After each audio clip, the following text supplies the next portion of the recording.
Kaya nga madama mai aho lelei koen. Pea amenaki pe o ko lelei pe homo aho. So far, so good. Koia, oko ilo pe, oko foloa ta e whakatala noa atu. Pea mo ki motolo, mo waiwahi atu ai whaahinga sio ai manu matapu. Ba tau te whita whikau aki pea mai whakaukau,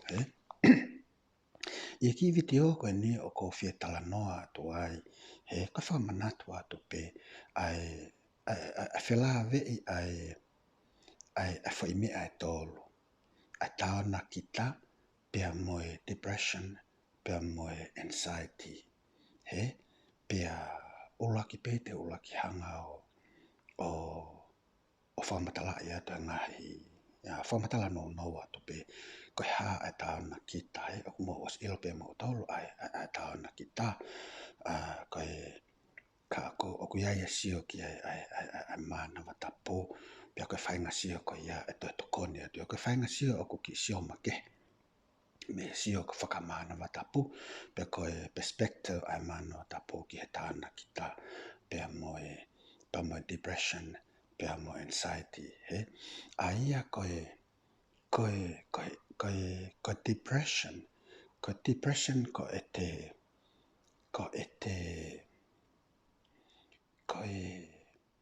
okuiai sio o pehe it's a deep rest. Your body, your mind needed a deep rest. Ko hono uhinga koe hahano uhinga o fia mau he sino ke malolo koe most of the time koe whenga hotau e tau whakaukau pia mo hotau sino ke compensate ai mea o tae mo oni pe koe whahinga denial pe koe o tau hanga koe hae denial ko denial ko tae mo oni ko tala ai mo oni o ku ikai ke mo oni o hange koe ni ko tau tala o ku tau sai pe ka o ku ikai ke tau sai deep down in our mind, in our psyche, or we're not okay. Pea ako tau defend ai fo imo oni ko ia aki e tau denial, because tau pretend that we are okay, but we actually not okay. Ka koe taha ia ngā sio. Ka koe sio koe ai mana watapo koe ki he depression. Ko depression koe tau live a past, o peheni.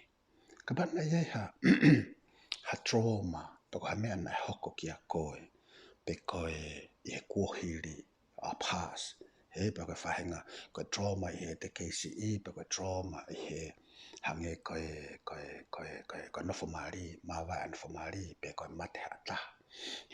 We are actually living that. Living I'm Māori aho to whaanga, living I'm mawai aho mau to api, or living I trauma ka pauna abuse kita I he te KCE. Ko whai trauma ko ia, you are living it now, and that's what depressing you. Meaning that you are living that past. O ku iai ho whakaukau, o ku iai me ngai, o e taime taha o te hanga fantasize o pe piange mai nei kei mo i o ko whaanga. Mea, o kai ki tahanga to whatau ngai, we are living the past, that it's not gonna happen. It's not gonna happen. So, that comes the anxiety. Ko te hauka anxiety o tau live it out all I future I he tau whakakakau o te tau pehe the trauma that happened to me o te manawahe it's gonna happen I he kaha o I cannot remarry again kono hinga my last marriage was a very unhealthy relationship. So you are living the future in terms of your of how you think. Okay? But oku yetia ke tauhanga I lo I pe o kai ke tauhanga tolo whakatauhanga I. Oku, it's not real.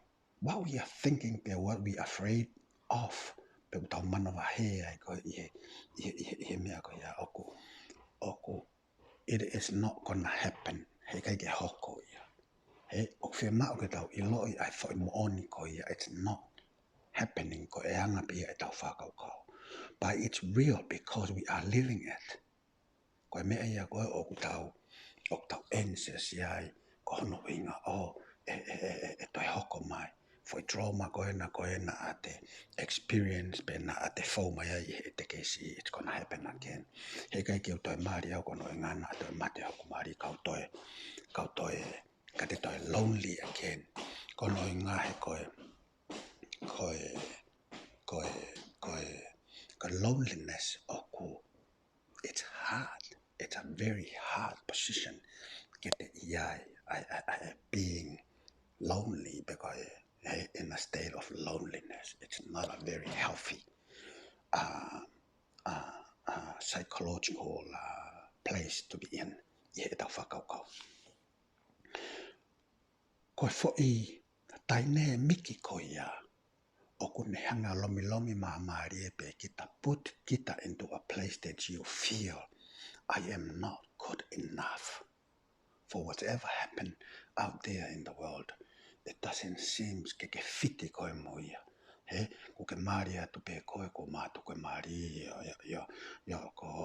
koe maari koe na ke pehe fia o very unhealthy or you're not happy in your marriage and now it's thank goodness o kai ke toi not for maari but you are lonely pe oku he oku tako I'm not good enough men how is na e po ha fifine o kai sa ya ma. So you are putting yourself in a position that you only beat your own self. Aya ko Taonakita ko whahinga societal thoughts ai ko whahinga whakakaukau ia o ia te koe o ke peo kaike you're not good enough ko no hinga ko maria tu pe ko mate maria ko maria tu ha pe ko au talo ke si ia ke mono ngai ko vi ia you know na tupu ha ke au he no parents na tupu ngau ia mo matu ko ke ia o hange ia ko hana kai pulore ke and you are associated with that mindset, and that mindset keep on depressing you or devalue you are beating your own self with the thoughts. The thought from your past and the thoughts in the future. It's not going to happen. Those two things. And it's may not never be happened to you.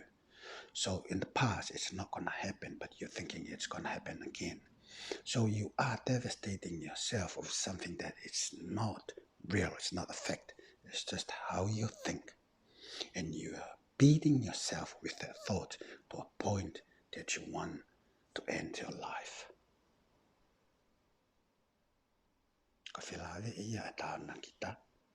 You beat your own self by living your past and living the future, living something that is not happening. Of a